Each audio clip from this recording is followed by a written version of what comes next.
welcome to this week's episode of Hardly Working Through It, the show where we deep dive into life, love, and labor. We take a more realistic, serious look at the things that have been troubling us throughout our lives, dating history, and even today in our current relationship and life. We bring them to you. Sometimes we answer your questions, sometimes we tell you new stories, but it's always a fun time right here on Hardly Working Through It. I'm SP. And I'm Kellie. And that whole time I was trying to hold in a sneeze. And today... You're always sneezing I know. or otherwise. But today we're going to take a deep dive into our very first date. And maybe talk about other firsts, like first dates that we've had, first kisses, anything we can really remember. Because who knows?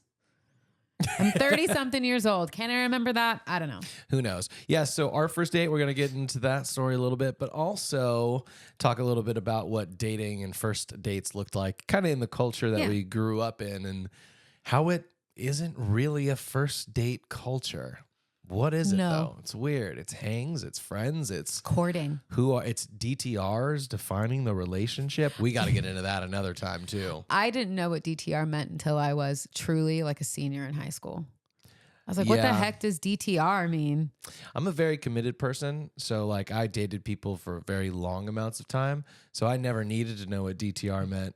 And my friend, this is so random, but my friends would start using it in the midst of conversation. And I was like, they were like, well, we definitely need a DTR. Like, I don't even know. And I was like, you need to what? Right. I'm sorry. Yeah, if you don't know what DTR I was like, is. wow, define the relationship. Yeah, what are we? What even are we? There's like a new version of DTR now, though. It's like, and it's not really... Some Gen A stupid word. Yeah. I don't think it's Gen A. They're like Gen 8. X. Z. Gen we almost Z. Got there. We could have gone I through don't the whole know. alphabet. I'm a millennial. Who cares? It was like, it's kind of friend-zoney. It's, I don't know. Will we, won't we? Ross and Rachel. Oh, we're old. They were on a break. Oh my gosh. I've still never really watched an episode of that show. Oh. Regardless of any of that, or irregardless, depending on grammar, what do you remember about our first date? A lot. Really? Yeah. That's good, because you might be filling in some gaps. Okay. A little bit of perspective for people. If you've listened to the show, either of our shows for any length of time, you probably know that I had been married before. I had a kid from that relationship. And the reason that I knew we knew each other, but the thing that led us up to our first date which happened like a year after I was divorced, was I didn't really know what to do with Brooklyn. She was like 1 at the time, and I really felt like I had no community.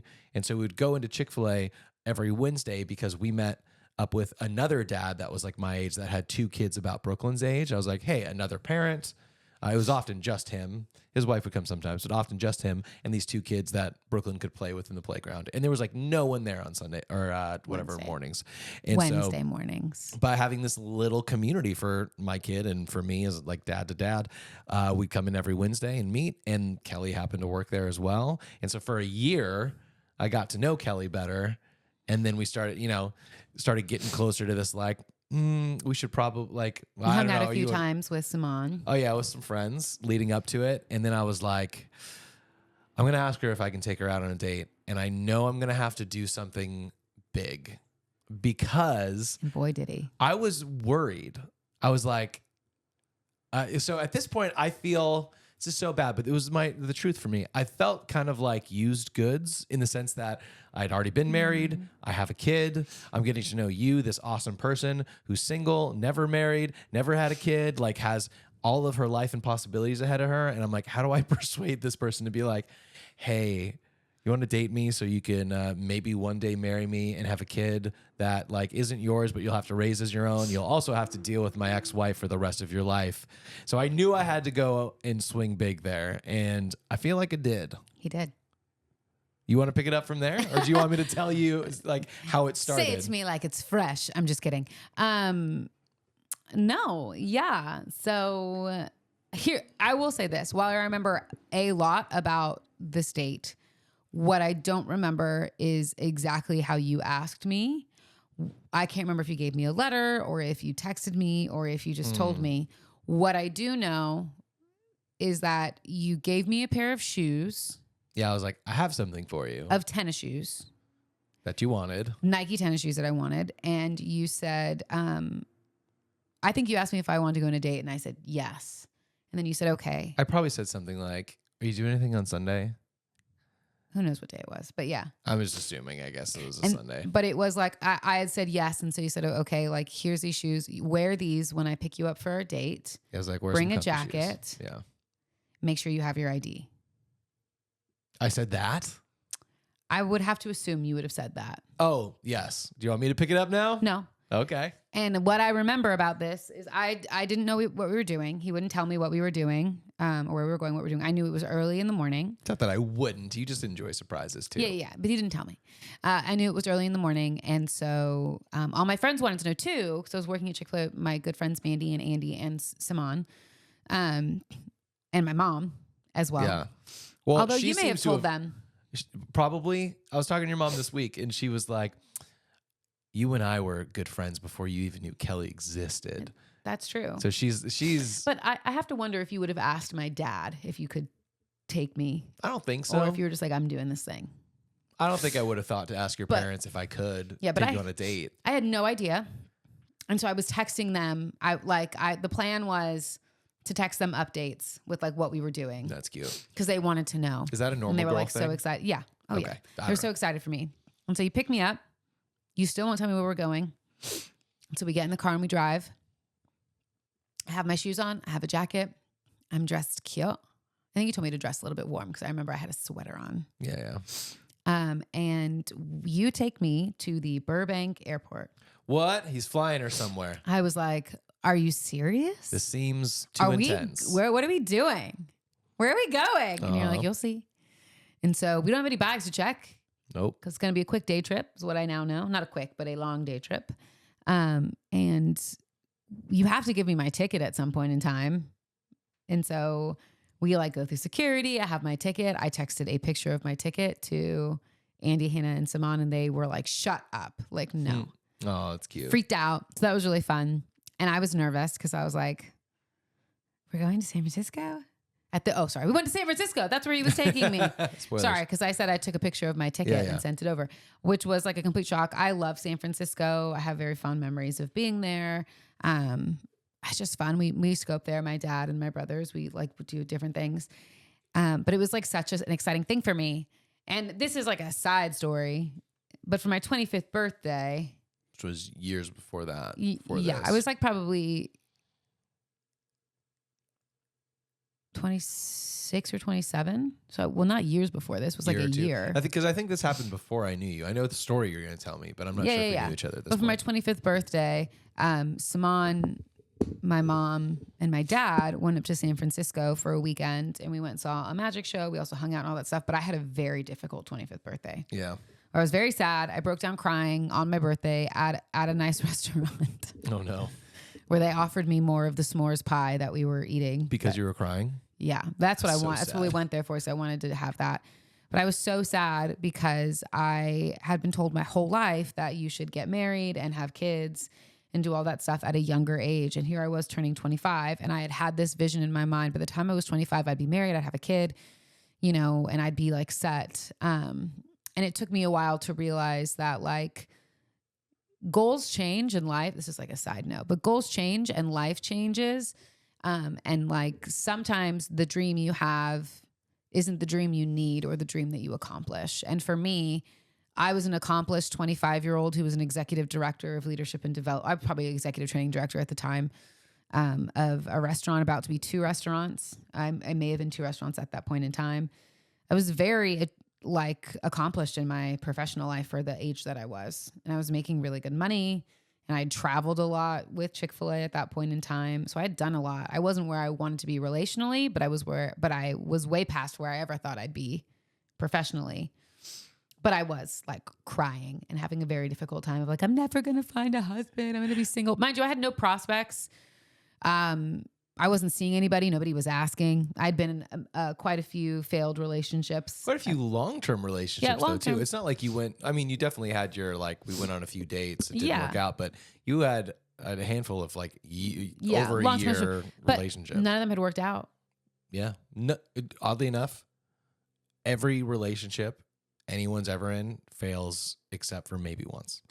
That's just science. Except for, science. But I was just having a difficult time. And poor Simone was like, it's going to be okay. You're going to be fine. And when you tell the story this way, I'm like, and then I chose to take her back to the place that she but had you a breakdown. You didn't know. And actually, I think it was probably really healing to be like, wow, like I was here for my 25th birthday and here I am now, like on a first date.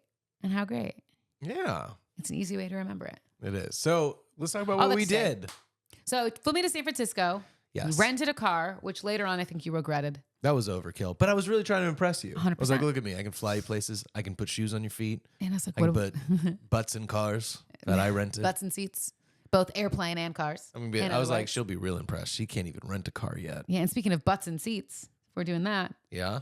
He put my butt in a seat at the Giants Stadium. Oh, I was like, I don't think I flew you first class on Southwest from Burbank to Oakland or whatever. We did. We went to the Giants game, which was a little bit selfish of me too. Not because I like baseball, but they were giving out Funko Pops. And did you get one? We didn't get one. I don't know if we were in the wrong section or got there too late or what. But we did enjoy 3-ish innings of baking in the sun. It was so hot. It was really hot. You got good seats though. Yeah, I mean, it would have been fun. And I think if we weren't at the first date part of our relationship, we probably would have had a great time just sitting there watching the game. 100%. But we were like, yeah, let's get out of here. Yeah, I can't remember anything about the game except, was it Star Wars Day too? That may have been why you wanted it, to get a Star Wars Funko Pop. Could be. I can't really remember. What I do remember about that is that there was a kid and a dad who were like standing and watching because their seats are pretty far back. And when we left, we said, hey, we're leaving and we're not coming back. If you want those 2 seats, you can have them. Yeah. And I think they took them. And that was like a kind. What? We're so nice. We're so nice. And also, I think at that point, I had already performed, did a show at that stadium. So I probably was like, oh, yeah. You know, like last year, Twitter flew me out here. And I was right there in center field. I was DJing for the whole thing. I was probably trying to woo you and make you think I was cool. Little did you know that I had too performed at Giant Stadium when I auditioned for American Idol years prior with my dad and got to also go on the field and audition. How much did they pay you? None. Ha. Nor did I make it. That's the difference. It's my fault. I chose to sing like a Christian song that I'm sure nobody knew. It was like, bad choice, Kelly. It's okay. American Idol. Tis neither here or there. So after we're like, see you later, baseball. I believe we went to the pier or what do they call it? The wharf? Yeah. The wharf, Wonder Wharf. We went to the wharf. We parked in a parking structure and we walked around for a bit. We got lunch at the Boudin Sourdough Factory. Which we love sourdough. We're a big sourdough family now. Yeah. But we did. We went in there. We looked at a bunch of stuff. We got lunch. Yeah, what I realized is like if you commit to a day out, especially when you've flown away, you kind of go from thing to thing, just like, I don't know, do you want to get some lunch? Let's get some lunch. Okay, now what do we do? I don't know, like coffee? Okay. Well, we don't have any plans, so you want to get like a sweet treat? And you kind of just eat your way through That's okay. an area. But we had fun. We walked down there. There's like a lot of shops and stuff down there, so we did that. And then we walked up. We took some like cute photos in front of a brick wall. We may have gone into the Patagonia store at some point in time. But we went to the Ghirardelli Chocolate Factory. Yeah, that was which I knew that you would like. I think you had told me you'd done that or wanted to do it. I think we walked our way there though. I was trying to impress you with all the things. I was like, I know she likes San Francisco. I think at the time I thought you liked baseball because you had told me you used to go with people to like Dodger games and stuff. Yeah, Dodger games are very different than like baseball games. Totally. Let's just be clear. But yeah, well, we learned that pretty fast. Yeah, but not. I'll go to a Dodger game every time, but that doesn't mean I want to go to a Yankees game. Or in this case, a Giants game. A Giants game or a Red Sox game. I've been to all except for the Yankees game. But really? Didn't we go to the Red Sox stadium? We did when we were in Boston. Yeah, but I don't know who they were playing. I have no idea. I don't know. I just remember that people in Boston are mean. They heckle and they're so mean. Yeah, they call them mass holes. Yeah, but I was like so surprised. Yeah. They were yelling at the guy on like... Yeah, it was pretty funny. Behind third base, I think is what it was. Yeah, it was the right fielder. The right fielder, yeah, something like that. I was like, damn. Brutal. It was brutal. But anyway, so I think we basically wrapped up the day with Ghirardelli's, and that was another thing. I think you had told me stories about like going to San Francisco as a kid with my dad. Yeah, and I was like, I'm not taking her to Alcatraz. I'm not crazy, even though they've been there. Though. And I think Kelly would. I know now that you'd go there. It'd be fun. Yeah. The only thing better is if they had like an Aztec pyramid on the 100%. Island too. Oh my gosh, I do love like that type of history and weird things like that. And it's such a weird, eerie thing to be like, we're gonna go to this cell or this jail that has a bunch of cells that people are actually in, and like the worst. It's like Azkaban. Yeah, but in real life. Alcatraz. Oh, I get it now. Maybe Yeah. that's what she probably doesn't know that exists. She probably did, actually. But there's a couple different islands. Like, is it Rutgers Island in New York? Is there a No, prison? Not Rutgers, Rikers. Rikers. Yeah. Yeah. It's like you're really close. Yeah, for sure. But like, it is crazy to be like, yeah, like you would put the worst of the worst there, except for the two that maybe escaped. Bum, bum, bum. Well, let's put a bow on our story before we talk about what it was like having first dates growing up.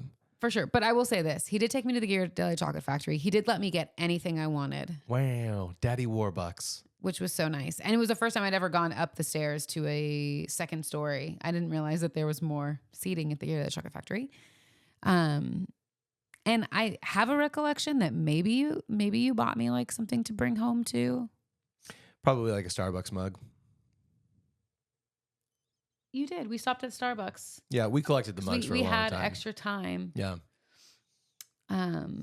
We had extra time and we stopped at a Starbucks and you got me one of the Starbucks mugs that I have a very sad story about later on because I then smashed it on accident. Out of anger, which is like, he can't be my boyfriend. It was in the backseat of my car. Boyfriend. Did you ever consider me your boyfriend? My boyfriend. I don't ever remember calling you that, but I would have had to. It would have had to. We've just been married. So you're like for my so hubby, long. my man, my love. So weird. Yeah. At least I think that was the one I smashed, but I'm pretty sure I smashed. It was the San Francisco one, yeah. I'm not sure if we were replacing it or if we were getting the first one because we have replaced it since. Yeah, no, Who it knows? was like since replaced. We also broke a record. Well, see, there's something about this, and maybe it's just our thing now.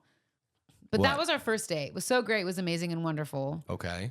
And then this is like not about our first date, but he also proposed to me in Vancouver, Canada. Save it for another one. I know, but what I was going to say is that we also got a Vancouver mug, that broke? Starbucks mug. Oh gosh. Yeah, in Vancouver for our engagement, which was like it's such a special thing for me because I really do collect like the ones of places we've been that are important, and I use them when I've told you this before, but in the morning, like depending on how I feel, if I'm like, oh, like Vancouver, remember our engagement, or oh, like Hawaii because we've been there together, it's like such a relaxing thing, or oh, London or Paris, we went on our honeymoon. It just depends. But we did drop and break the Vancouver mug, which you then replaced for me one Christmas. Yep, surprise. I didn't go to Vancouver, but I got you the mug to replace it, baby. And he spent like $20-something Like, it's a little more expensive than you want to pay but for it's totally it. Okay. Fine. Only for it to come and be A freaking ornament. an ornament. like an espresso. It was size so small. Cup, which now I've actually replaced it, and I did buy. I didn't go there, but I did buy a replacement Vancouver mug because I missed it so much. And it's green and it's beautiful.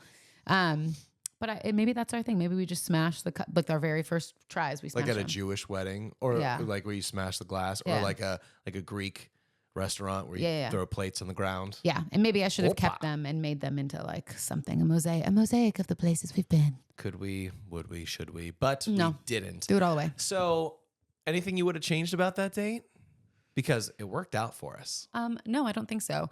I had a good time. I remember being really shocked and surprised that was our first date. And even to this day, it becomes crazier because we also got engaged, not in where we live. I was going to say not in the United States. But it just, I think it just shows that you are extraordinary above and beyond. Well, thank you. It's very sweet. Honestly, I had said it before, and it may not have seemed sincere, but I do mean it, that I really was trying to impress you. Like I was really trying to convince you that even though in my perspective, in perception, I thought I had a lot of things not going for me, having already been married, having a kid, all that stuff, where I was like, I really need to like make this an offer she can't refuse. Yes. And can't refuse. It was all downhill after that for dates because I mean they were all boring. I'm just kidding. Anyway, that was our first date. I wouldn't have probably taken us to a baseball game, I don't think. Yeah, I mean, it was a fun thing to do out there because they're like, I guess, what else could we have done? Yeah. No, I don't mean it like that, but like, it was a fun thing and it was a cool thing to be like, oh yeah, we went to a baseball game and like, that's like a cool thing we did. And every time you go and you work at Giant Stadium, now I know that you think about your first date with me and you're like, we sat right over there. Right over there. Maybe. Maybe. I don't really know. I'm just kidding. But it was good. I remember I had a really good time. I remember the day felt like a whirlwind. And I also remember that at the end of it, you were upset is too strong of a word because you rarely get upset about stuff. But like you, I think, regretted getting a rental car. But Yeah, I can't remember why. I think it's because we had to pay for parking everywhere. Oh, yeah. It was I was hard like, to we find. might as well have Ubered. Yeah. But anyway. But we did it anyways. I will say this. We did say, I think on the first show, maybe we didn't say it. Maybe it was just between you and I. We're trying to keep our hardly working through it. It's closer to like a half hour, 25, 30 talking, minutes. though. I know we talk a lot, but we'll do our best. No promises. With the rest of our time. Can I say one more thing? The one thing I would change is I would have gotten Invisalign sooner because every time that I look at those pictures of our first date, all I can see is that my teeth don't look like my teeth now. Which are so pretty. Which are so straight because I did Invisalign. Then too, though. I know. fell in love with that. But it marks a definitive point in time for me where I was like, oh yeah, like, I mean, I know it's our first, there's a very iconic in my book picture of our first date that we took on the top of the parking structure we parked out when we went to the sourdough and chocolate factory. Photo? Yeah. Sorry, there it is. Maybe we'll post it on our Instagram. Sure. Yeah. Let's do it. We'll post it. I'll do it. But yeah, it's like very iconic and I had it framed for a while in our house and it comes up on our Apple TV every now and then, but I'm always like, oh, my teeth. Yeah. It's like very distinct. So even if you've listened to this whole thing and you're like, that's fun that they had a date, but I don't care. And I got nothing out of this. To your point with Invisalign, maybe you could at least take this away. The one thing that we've said for so long. Oh my gosh, yeah. 6 months from now, you'll wish you would have started today. 100%. So whether it's Invisalign, going to the dentist, something non-dentist related, making a change, starting to eat better, exercise, 6 months from now, you'll be like, dang it, I wish I would have just started today. Just do it. Start it. And I was happy when I started because by the time our wedding came around, my teeth were pretty straight. Yeah. And we had a couple weeks left. Yeah. That was like 2 years of Invisalign later. Yeah. So start now, y'all. Anyway, let's chat a little bit about what it was like growing up and dating. Okay. We were talking about it beforehand. We're like, do we have first date stories? And while we could have some figure it out, the reality was the way that dating happened, at least for guys, I'll explain my side and then you can explain yours and see the crossover. Since we were all involved in church and stuff, it was mostly like you were either hanging out in your youth group or in like guy-girl mixed hangs, which I think would just be called hanging out in the secular world, but the these church, were specific. Yeah, the church called it courting.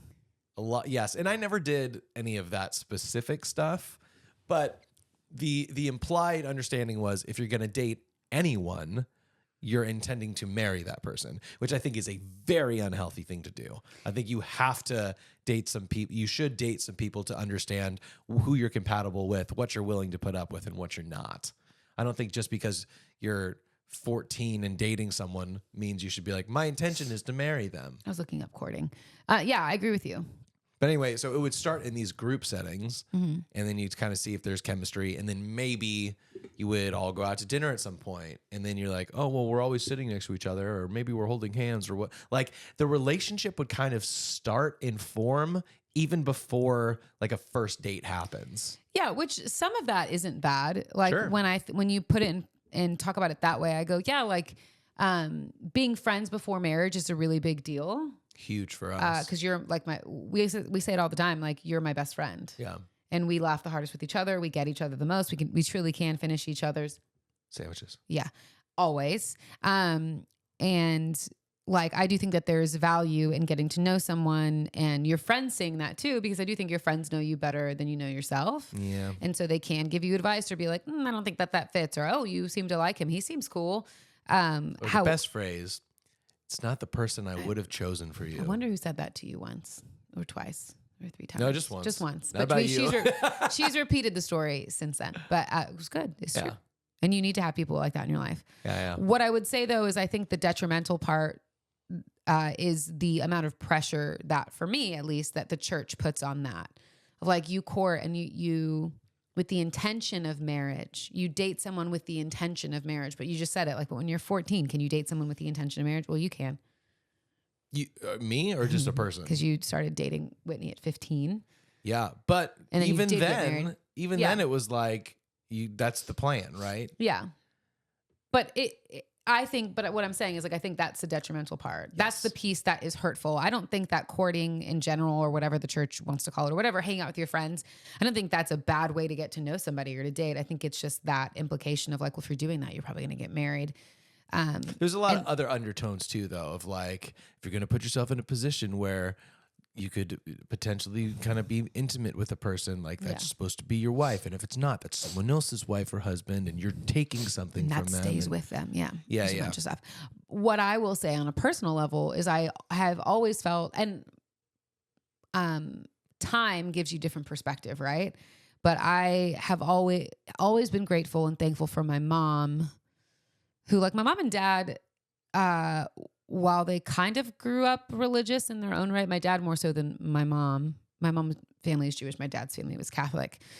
We didn't like grow up proper in the church. Like, I didn't go since I was a baby. We started going when I was about in 4th grade. So it would have been like 9, Brooklyn's age. Okay, sure. Ish. Yeah, yeah. But my mom and dad had lived a lot of life prior to being in the church. Yeah.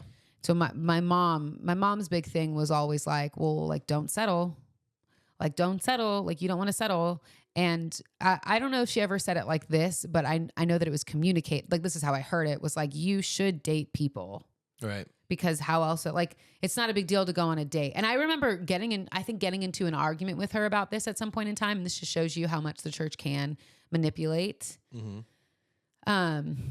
Or like make like manipulate's a really strong word, but is there another word that it's almost like convince? Yeah. Like it's a group think. Yeah. Where it's like, hey, you might not see it this way, but we all see it this way, so you need to work within that. Yeah, but I remember getting into, it wasn't like a large fight, but an argument with my mom about like, no, I'm not just going to go on a casual date with this person. Like, that's not what you're supposed to do. My mom's like, it's not a big deal. Like, you date someone to find out what you like and what you don't like. And you just, one day doesn't mean anything. It doesn't mean that you're boyfriend and girlfriend, all that stuff. And it wasn't until years later that I was like, and I remember I would say it a lot because I think I was trying to convince myself that it was normal and okay, of this idea of like, it's okay to go on a date, and it's okay. Like, you don't have to be boyfriend and girlfriend off the bat. You can go on it. I think I've said this to you. You can go on a date and not be like officially dating boyfriend and girlfriend. Going out. Yeah. Yeah. But it took me a long time to get to a place that was okay, because I was always taught that you would get to know each other beforehand. And then when you were sure that you wanted to really date this person, then you would date them. It was unheard of to think about it the way that you were describing it a second ago, because it was almost like, you know how like when you're engaged to someone, there's like, people see it as this is a specific type of commitment. Yeah. Just like when you get married, that's another specific and stronger type of commitment. Dating within the Christian circles was a commitment. Yeah. Rather than an experience. Yeah. And I hope, I see it as that way now. And I hope for Brooklyn's sake that I can like communicate that well to her, that like, it's okay to like hang out with someone or go on a date with someone to see if you're interested, if you have sparks, if you like the way they talk or what they talk about in the things. Like, it's not a commitment to just, you're not committing yourself to that person if you're like, I'm going to go on a date with you to see like how I like you. And I think in the Christian community, they'd be like, well, then just go get coffee versus go on a date. That's what it is, yeah. Which is a date, and you can consider it that. But also, like, there is something to say, at least for the ladies, like, if you take me on a date, like, what are you going to do? Like, are you going to wine and dine me and take me out? Or are you is it going to be cute and meaningful to us? Are you going to do a picnic in the park? Are you going to do a picnic on the beach? Are you going to take me to a movie? Are you going to, like, what are you going to do? It really tells a lot about that person. And if they listen to you and their way of like, quote unquote, wooing people, I think there is a lot to say, like, that dating is an important part of finding your perfect person. Yeah. I wonder for you if you regret, I know you don't regret Brooklyn. Of course not. But if you could go back in time, like, would you change your experience knowing what you know now? Like, would you have tried to date more people, or do you think that? Yeah, for sure I would have. So the casual dating was never a thing until I got divorced. And then I went on some, what we're now calling casual dates, but I guess they're just dates with, friends who, people who we shared a mutual friend with or whatever. And I remember you mentioned like taking someone out to coffee. I had to learn the hard way in those weird little date times where that wasn't normal. Like, it would be, people would expect you to say like, we should get a drink sometimes, or like we should go grab dinner. Yeah. But I was so used to like, we should get coffee sometime. Like Yeah. that humble, safe, Yeah. modest person. Because you do coffee during the day. You could never do it at night. Right. And they're like, yeah. you want to get breakfast like before work? Like, what is this? And I just didn't even realize. It was like, no, it's just like casual way like to get to know you, but that's not how like the normal world did People it. would normally just go to a bar and you'd have like a drink. Yeah, exactly. And that's a casual way of getting to know let's someone. meet up somewhere neutral that we can both leave if we're not feeling it. But I'm like, let me trap you at a Starbucks. Yeah. But and picking someone up isn't always the normal thing too, like you said. Like it's more normal and probably more appropriate when you're getting to know someone to be you like, mean pick up like a stranger to be like, what are you doing? No. Like you picking someone up in your car. Yeah. To be like, oh, I'll meet you at the restaurant versus like, let me pick you up and take you there. Like that feels very intimate. Yeah. Not in the church setting. It was like, yeah, you're going to That pick was me expected. up. Yeah, because there was this like, what's the word? It is kind of the courting thing, but it was that expectation. It was like old America. Like he'll come, he'll open with up flowers. your car door. Yeah, he'll talk with your to father. Your dad. Yeah. And yeah, it was all supposed to be like that. Yeah. But as I've gotten more out into the world away from the church and like even in the industry, it's just different. You learn a lot of like, oh, this is how things are actually done. Yeah. But it is more normal for you to meet someone somewhere. So like you said, so you're not locked there and you have the opportunity to be like, hey, like, I don't think this is working. Yeah, but it was like, great to meet ya. And then like, you can leave. You're not like, dang, like I'm stuck for the rest of this meal and I have to get back in the car with this person and then that's have what small I always talk. thought was kind of a bad idea is like, if it goes bad, and I've heard enough stories of like insane men. Yeah. Then you have to get back in the car with them and have to drive you home. That's too much power to give someone. 100%. Too much. 100%. Anyway. To answer your question though, do I wish I would have dated more casually like prior to that? That's me adding to your question. Yeah, I definitely do. I mean, I definitely had a few girlfriends and stuff before I got married, but I didn't understand because, pardon me, I'm a rule follower. I'm an achiever. I saw the path of find someone you're attracted to. If they're attracted to you and you want to go out, like you just lock in with that person. Yeah. Which is why that happened with me. And something I have learned, I mean, it's very normal. And it leads into why when I was 25 years old, I felt like I was behind. Sure. Is that when you are in the church, people get married very young. I did like that. a lot of my, you got married at what, 21? Something like that, yeah. But a lot of my friends in the church either were married or were going to get married to the person that they'd been dating in their early 20s. Oh, yeah. Which is like a crazy thought for me now that I go, I can't imagine being married in my early 20s. I was married at 27. I think it was 27 when we got married. I don't know. Math. That feels right. Might have been 20. May 2019. I don't know. So if I was turning... I was 30. You were 30. I'm pretty sure I was 27 because I would have been 28 that year, but my birthday's not till December. I don't know why I said it that way. Me either. It was just great. for funs. But yeah, it was like a lot of pressure to be married young, which sometimes works out, sometimes doesn't. I mean, honestly, and just for the sake of disclaimers, I'm not thinking of anyone specifically, but as we've gotten older, specifically these last few years, we've seen more and more relationships of people that we knew that got married young that are now ending. Or if they're not ending, they're not happy and you can tell. Yeah. And they're just kind of like sticking it out because that's what the church has to do. Which in my experience is worse than ending. It is harder to be done with something like that, but it is worse to live a life that you're like, I'm just stuck here and I made a promise and I don't want people to be mad at me. Yeah. And someone made a good point about this, which like it doesn't apply to us. And so that's great. But someone was like, what other thing in your life do you make a contract with someone for the rest of your life? I made that point. That was me. He did, but it doesn't apply to us. Because we're never going to get divorced. As far as you know. No, but I understand what you're saying. It's like, especially when you're like 20. Like, Yeah. Or even worse, like I started dating my first wife when I was 15. You imagine anything you were so committed to or that you were willing to sign away at 15 to be like forever. You can't even really get a tattoo at 15. No. Because like you'd get something stupid and you'd be like, I don't know why I have SpongeBob on my forearm. Yeah. As a 30-year-old or whatever. But there's like nothing else in life that we're like, we're so committed to this that we need to get the government involved. Oh yeah, that's what it is. Government involved. Yeah. And if I don't like it anymore, I literally have to break a legal contract. Yeah. And if you think about it, It's kind of crazy. it is really crazy. And if you think about it, people are already starting to say that it's absolutely insane that we expect 18-year-olds to decide what they want to do for the rest of their life. Yeah. Yet we expect like 20, 21, 22-year-olds to know who they want to marry for the rest of their life. Yeah. And we change. I think that was the biggest thing. I'm very grateful that I got married at 27. I look back at that and go, I feel really grateful. And I don't, some people would say that that's old. And I go, I just feel like I really knew who I was. It doesn't seem that way now. No, but I know like I can hear young Kellie in me, which Yeah. sounds like I'm crazy. Yeah. But I can feel her cringe. Like 27, that's so old. But I'm like, I know it's not. Yeah. This is so stupid to say, but it is true. At any given moment, you are the oldest you have ever been. Yeah, like right now. Right now. And right now. And yes, exactly. And right now. And it's so easy to feel behind. Yeah. But like think 5 years back and be like, that person thought they were old and behind too.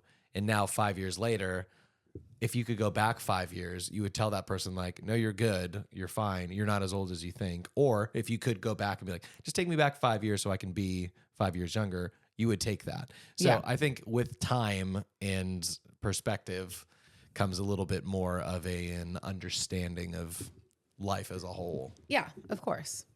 Which I'm grateful for because I do have better understanding now. And it's interesting to raise kids because I'm like, Brooklyn doesn't have any understanding of things because she just hasn't lived enough life. Yeah. And that's okay. Like eventually she will. You said you're happier that you got married later now. Yes. Do you think it's beneficial to date when you're younger, or you should wait till you're That's a good older question. to start getting into that? Or is the ramp up from being, a teenager who's dating and then getting to be a more adult version of yourself in your 20s, is that like a lead up into where you need to be? Or is it? What do you Okay. think? These are my real thoughts. Because you asked me this question earlier and I told you to ask me on the podcast. He's good, baby. He's good at remembering.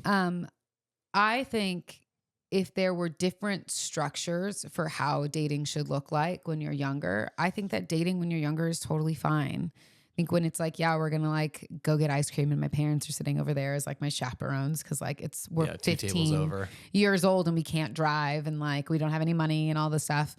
I think all that's really healthy. Like I said, I really believe, and she's going to love this. I really believe that my mom was right. Do you hear that, Mom? I really believe that my mom was right in saying like, don't settle, or that, and the idea that like, you can just date and not have to be dating. Like go on dates, figure out what you like and what you don't like. Cause that is the only way to figure out what you like and what you don't like. It's the same thing with food. You can't just look at a food and be like, no, I don't like that. Oh, but I like that one. Like you don't know until you try it. Same reason why Brooklyn didn't like whipped cream. Yeah. You can't base it off what it looks like. You have to like actually try it out and experience it. And I feel like that's the same with people. Like who knows, you might not like someone's sense of humor, but like you won't actually know until you have a conversation with them and you experience it themselves, or you don't know like what what their hobbies are, what they're interested in, or what that looks like until you actually like talk to them and figure that out, figure if it meshes with you or if their personality does. I do think it is important to date when you're younger. I think in my experience, when you add in this idea that like you date to marry and you also date young, I think it can mess you up. And I think that's when it becomes unhealthy. Because like you said, at 14, 15, 16 years old, I shouldn't be thinking about marriage. I'm still just in high school trying to like get A's and B's and figure out what college I'm going to go to and like what I want to major in and what I want to do for the rest of my life. And then to have this additional pressure from my experience from the church, that's like, okay, but like, you got to know if you're going to date someone, you date to marry. Yeah. Like that is a lot of pressure. And so I think if you can remove that pressure and say, no, like you're just dating to date, and here are like the confines in which you can do that. Yeah. I think there is a healthy way to do that. And I think it's really important. And I will teach Brooklyn that we'll have rules because life experience is is lessons learned rather. Right. Mm-hmm. And so I have things that I'm like, well, I don't want that to happen to you. Yeah. But I do know that she's involved in the church. And I do worry about that a lot, about what she's being taught and there's already some things that she says that I'm like, ooh, like I hear it. and like just be aware because Yeah. like that will mess her up later on, or that is setting her up for failure. And I now have to combat that in a healthy way that lets her know like what the reality is. Yeah. If I didn't exist, and let's say this is like you 5 years ago or whatever, because now it's a little bit different of a life stage. I don't exist. Do you think you could hold the perspective that you're talking about? Do you think you would be the person who could and would go on more casual dates and not consider it dating someone? Do you think you would make it happen? I mean, I think I would have considered it that at that point in time. I had gone on a few casual Of course. dates. I don't know where I would be without you. You're like my perfect fit, my perfect person. Oh, I don't exist in this story though. I'm sure I would have found somebody. But do If you you think ask you me? would? No, I'm not. I'm sure you would. But would you? Do you think who you are at your core, based on how you were raised in the culture, do you think that you would be able to be like, yeah, I don't know, like on Thursday I'm going out with so and so, I mean, and yeah. then Tuesday somebody else, Yeah, or would you still be like, but at the first date I was just like, I feel like I should be only with this person. No, I think I would have been able to do casual dating. Not quite the way you're talking about it. I don't know that I could be like, I'm dating like 5 different people at one time. I don't but think it's not dating, right? No, but I just don't think that that's me. I think in my heart of hearts, I go, I think I'd like to give this person a shot. And so like, if I'm going to date someone, I'm going to go on a date with that person and decide if I like them or not. Maybe a Right. second date just to make sure. And then if it's not working out, kind of cut them loose and then start all over again. I will say this. I don't think I'm cut out for online dating, for app dating. Yeah. That sounds terrible. And I apologize to every single person that has to go through that. I've heard the horror stories and how difficult that is. And I am not built for it. Yeah. Well. What about you? Do you think you would have say, I don't exist? Well, it's funny because I had that experience a That's little true. bit, but there was so much worry and fear and baggage that in this situation in my head, there's none of that. It's not like I have a 1-year-old and I've been divorced. I'm like, Did you tell people that when you went on dates? not everybody. You're like, I'm not going to drop this bomb yet. Well, it's weird because it both did and did not seem relevant at the beginning. It feels like the most relevant thing because it's like, hey, before we even see if we can be friends, you need to know. But that's like a lot to drop on somebody. Yeah. Especially if it's like, you know me, my number one priority is making people, particularly women, feel comfortable. So it's a tricky thing to be like, if I say this, then it's all out there. But if I say this, it's uncomfortable.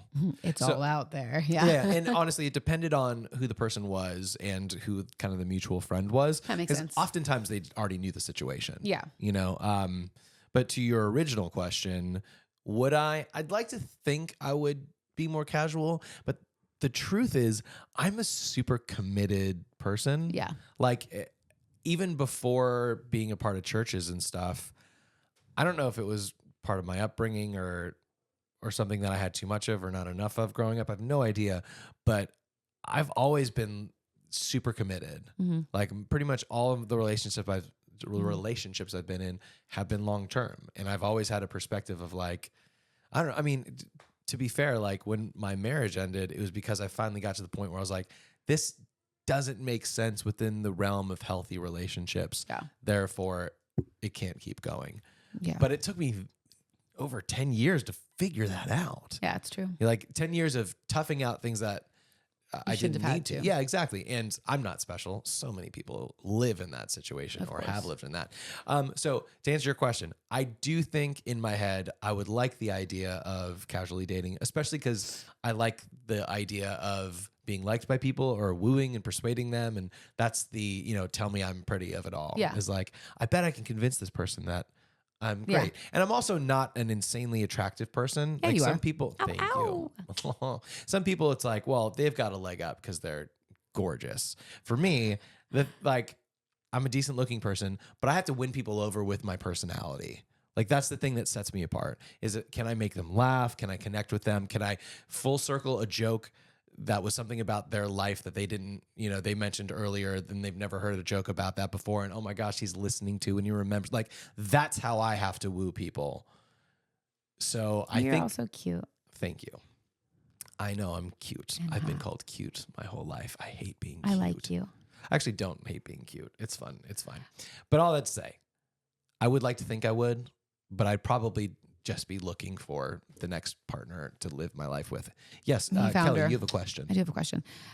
Do you wish, when you look back now, I know, when you look back now at like your last marriage and like leading into us now being married, do you wish that you would have either taken in the advice that was given to you or like asked your mom? Like I was going to say like the closest people to you, but when I look at that, I go like your mom. Yeah. Do you wish you would have asked her like her thoughts more and like taken those into account? Because you said it earlier, like this is not the person I would have chosen for you. Like that wasn't said until after I think I think it was when engaged. I told her we were getting engaged. Yeah. And after the end. But do I wish I would have listened to her and others? I mean, yes, 100%. But hindsight's 2020. I know. And the truth is, I was more concerned about being a good boy and having people be like, wow, can you believe it? He's dating, he's engaged, he's married, he's got a kid. Like, tell me I'm pretty all the time and that I'm good enough. So of course, I wish I would have been able to take people's perspectives that were good and valid, like my mom's and other people. And I wish I would have done things differently. But at the same time, that version of who I was couldn't and wouldn't have done anything differently because the people pleaser in him would have been letting, in his opinion,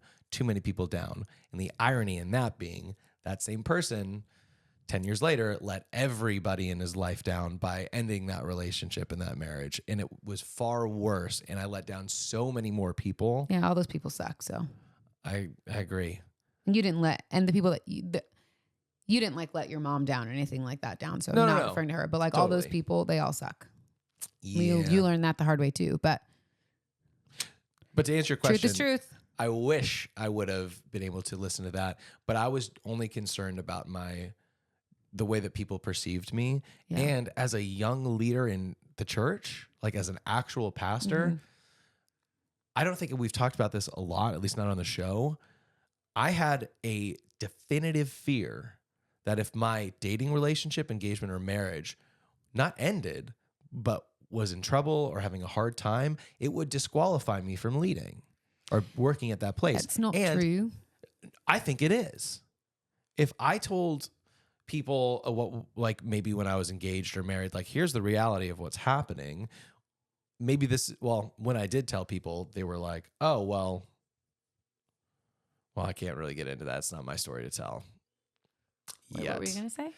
Essentially, I knew when my dad died, let me go back. When my dad died when I was 19, I was taken out of leadership because they thought what was best for me was to not do worship or whatever. Fair-ish. Maybe have a conversation with me and give me some agency. Oh, they not didn't just talk tell to me you about it? Yeah. No, okay. I was like 19 or 20, and they're just like, you can't do this anymore until we think that you have healed enough from this. And like, I'm so tired of organizations thinking they need to be the world police for everyone's life. It just drives me up the wall.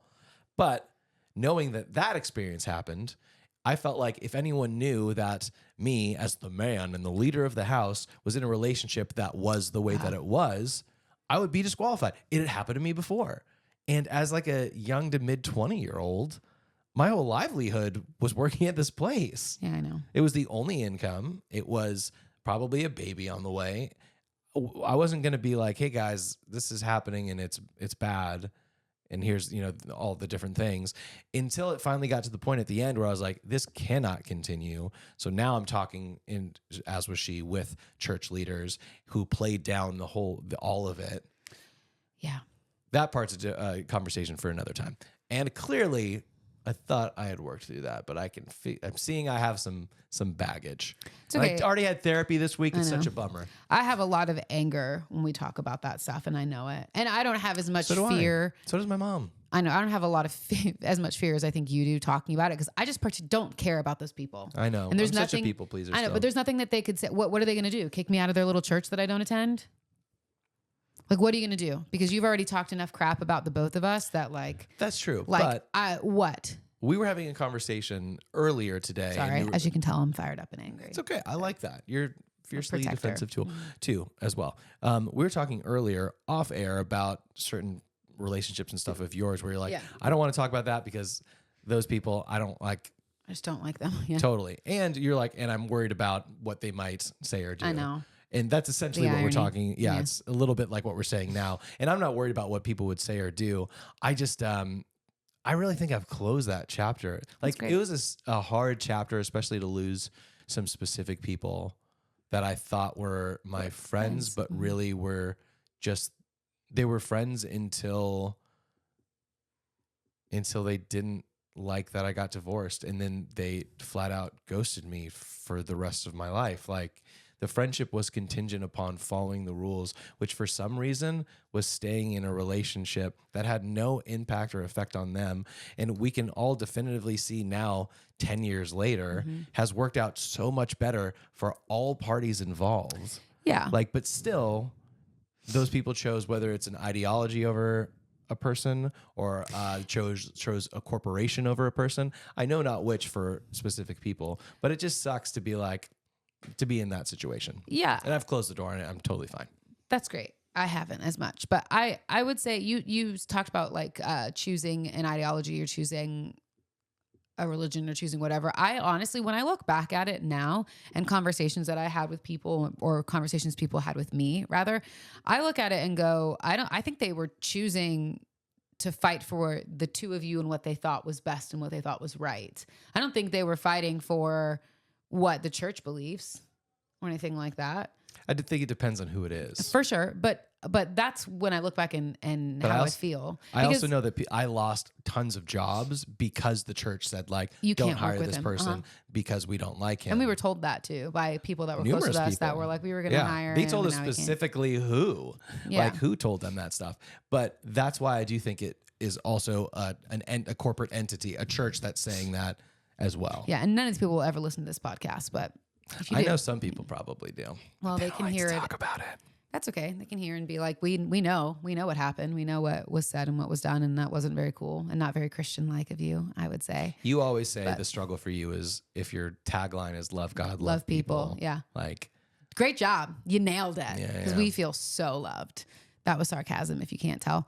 But what I was going to say is like, I believe, I hear you in that. I think that's true. But I believe that there was also this like, well, this is kind of like our golden couple that everyone looks to and looks at. And now they're not together anymore. But we're going to fight for that. which also shows terrible judgment that we would be the 100%. golden couple. But for someone to go, I think I've talked about this in the podcast before. I don't know. But for someone to ask, which by the way, if you don't know, like the biggest like trope of Christianity is the, can I ask you, or like, hey, can we have time for coffee, coffee this week? without telling you what they want to talk about. But you know that there's something in they're going to talk about with you.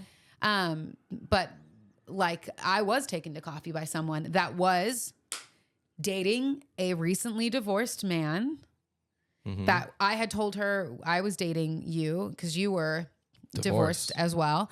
And she was like so excited, only to come back a week later to tell me all the reasons why that was wrong, because she had talked to someone else within the church that had just married a divorced man with 2 kids. And I was wrong. And she ended your friendship. Oh yeah. And she was like, we can't be friends anymore. And I can't do that because I can't support you in this. And like X, Y, and Z, whatever. Loving God, loving people. It was like such a weird double standard that I was like, I'm so sorry. The both of you can marry. Well, they're now married, but the both of you can marry / date divorced people. But there's something wrong with me doing that, or is it me? Is it Pat? Like, what is it for you guys that you're like, that's ultimately wrong? it was me. Sorry, SP. Yeah, That's fine. But it was me because I chose to leave that marriage and not go back to work it out, even though we had been in 5 years of couples therapy and so many other things that I would are argue not my that you place. did try to work it out for and that years. Choices are made on both sides to not Yeah. make the appropriate changes or to go back on things that were said. I'm not talking about you necessarily. But we digress. We digress. All that to say, I would say that was probably the biggest start of my deconstruction was the hurt and pain. I mean, there's more prior to you of things that happened that we've talked about, like Vital Cross, the church that doesn't exist anymore, filled with a bunch of a-holes. But a lot of the hurt and pain that you shared with me because of like your experience that you shared with me and like the things that were said by these people or the actions that were almost taken or the telling people not to hire you, really gave me a different perspective of people within the church. And it was really intent to harm. Yeah. And I will say this, outside of Vital Cross, which is a very small church, my experience at Shepherd was never that. And so it was a very weird thing to experience that from the other, what's considered like large church in the immediate valley.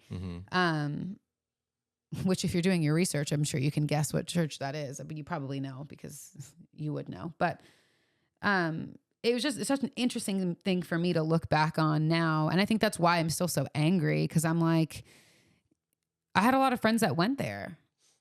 I grew up there that spoke really highly of it. I had, I was gonna say I had friends. I just said I had a lot of friends. Like I had good experiences there and the times that I was there.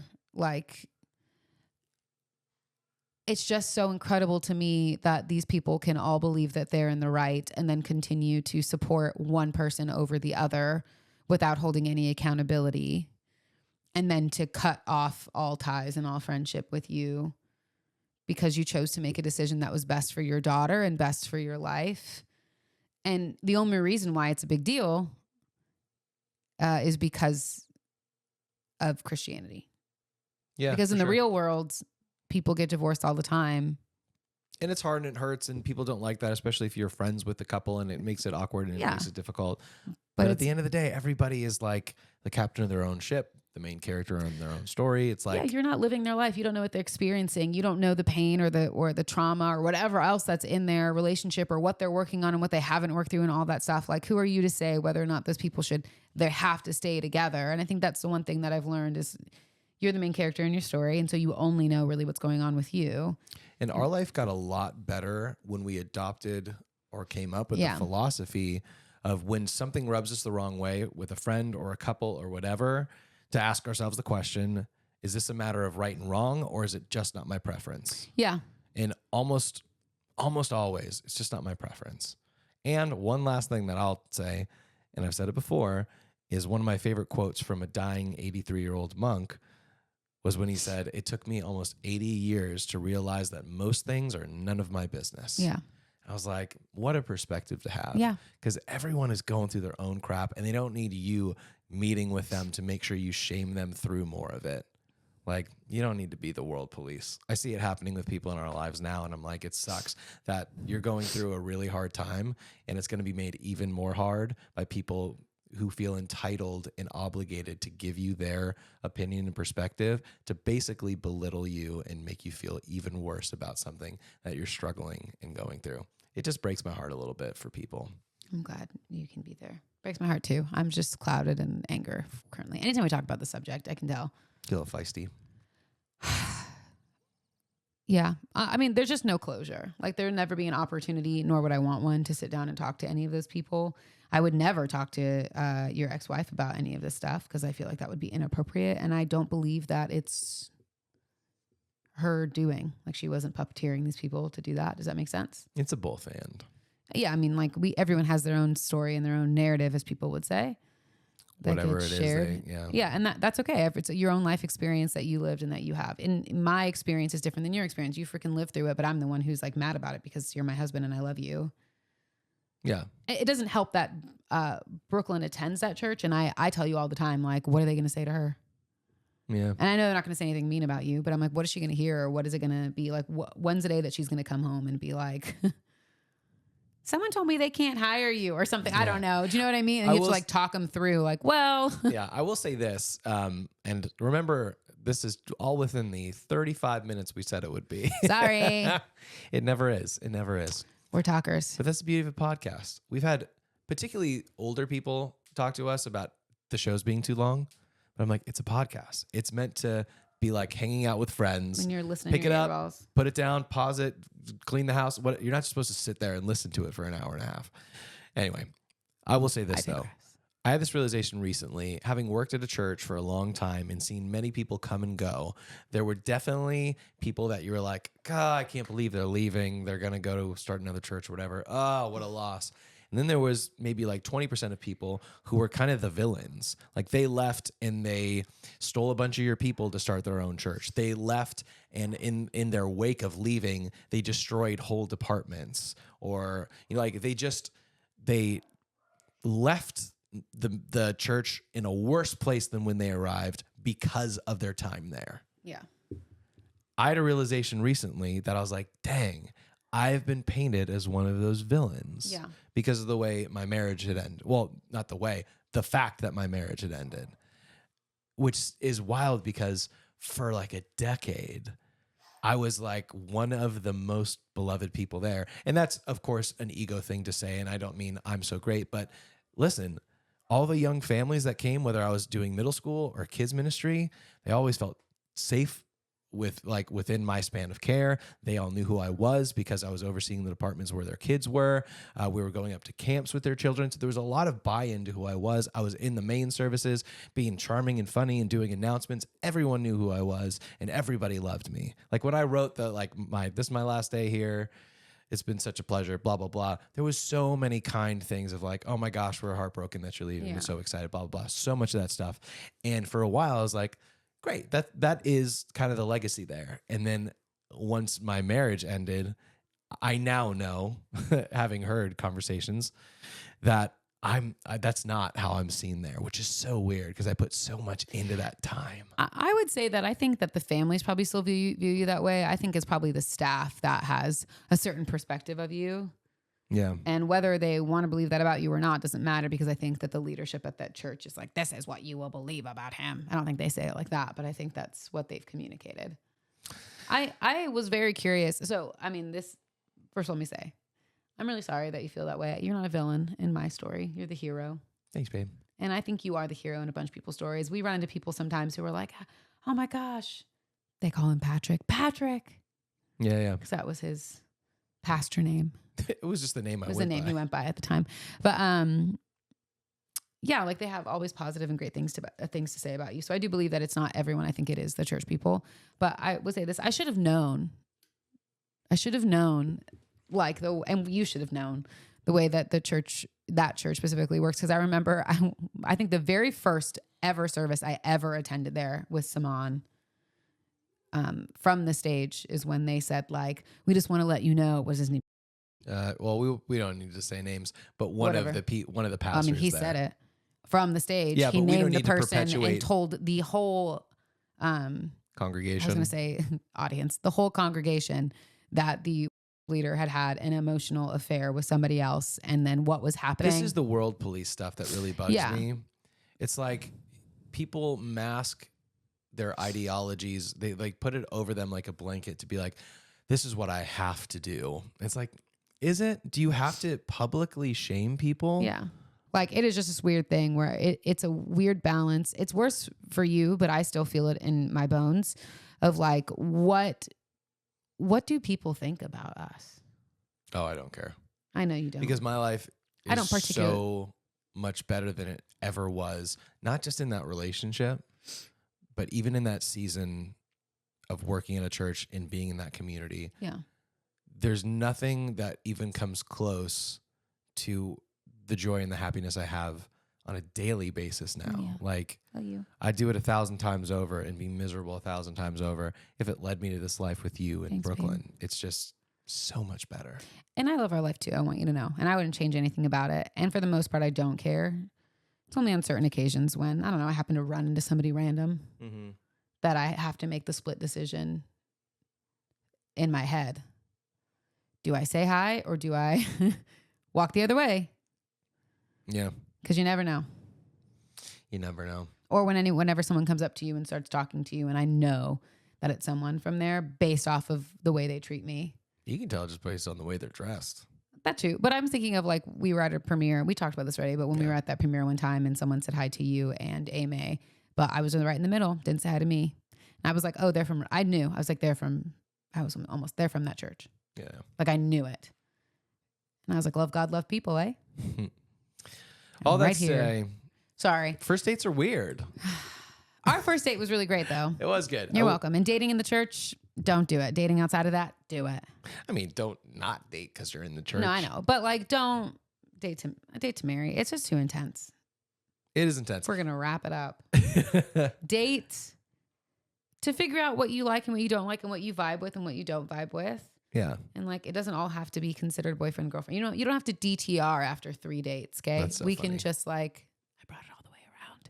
Yeah, you did. Yeah. You can just like be, and you don't need a bunch of your friends there with you to figure it out either. Unless you want to, then go for it. Dating can be whatever you want it to be. Do your thing. Except don't date to marry, especially not at 15. Don't get married. That's what we're saying. Not until you're 27. Perfect. Like me.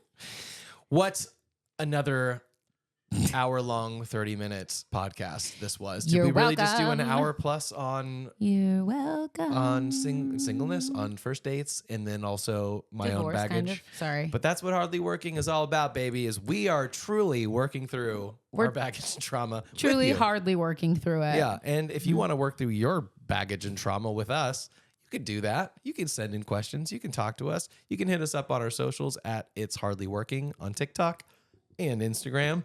We'd love to work through your problems. It's going to be great. Sorry for this dumpster fire on my end. God. Really went off the rails there. You probably got a therapy session coming up. I do. I need it.